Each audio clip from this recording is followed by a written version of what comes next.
મોરાભાગળની રાજહંસ રેસિડેન્સીના ફ્લેટમાંથી 4 મૃતદેહ મળ્યા.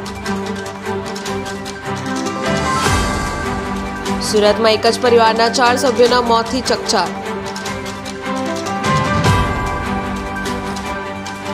આપઘાત અથવા ફૂડ પોઈઝનિંગથી મોત થયા હોવાનું આશંકા.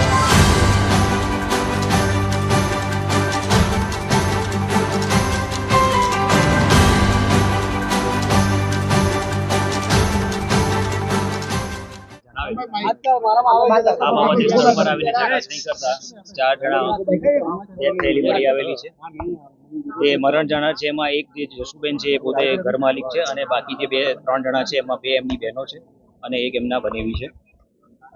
3 જણની ડેડ બોડી મળી આવેલી છે.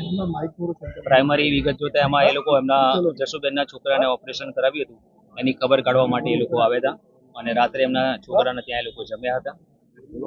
બધા સાથે જમ્યા પછી રાત્રે ઉપર આવીને સૂઈ ગયેલા હતા.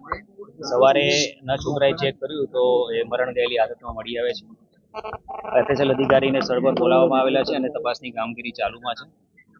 અત્યારે હાલમાં પ્રાઇમરી વોમિટિંગ થયેલું જણાય છે એટલે સેમ્પલિંગ લીધા પછી પીએમમાં final of cause of death જે આવે એના ઉપરથી આગળની કાર્યવાહી કરવામાં આવશે.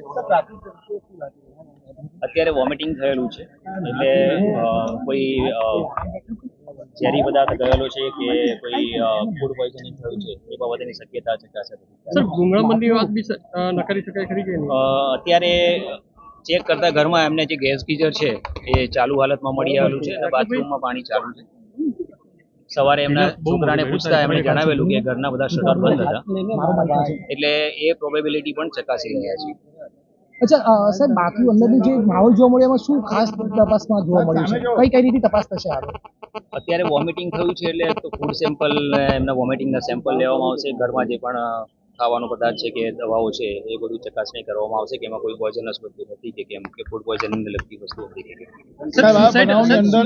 તપાસમાં સામે આવ્યું છે કે કોઈ જમીનનું વેચાણ થયું હોય ને ના અત્યારે તો એવું કંઈ જણાવ્યું નથી. સાહેબ સ્પષ્ટપણે સુસાઇડ તો નથી ને એવું કઈ? અત્યારે સુસાઇડ કર્યું એવું જણાતું નથી. પ્રાથમિક સર, તમામ એના પરિવારના સભ્યો હાજર છે એના કોઈ છોકરાઓ હાથે આક્ષેપ કરતા હોય? નહીં, એમનો જે એક છોકરો છે પહેલે માટે છે. બીજો છોકરો અને એમની પત્ની છે જે સાથે રહે છે એ લોકો ગોવા ફરવા ગયેલા છે 1 વીક પહેલાથી.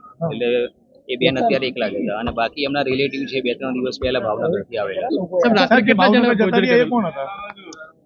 એ એમના રિલેટિવ હતા જે સાથે ખબર કાઢવા આવેલા છે. સાહેબ, રાત્રે કેટલા લોકોએ એક સાથે ભોજન લીધું હતું? 10 જણા છે અંદાજે.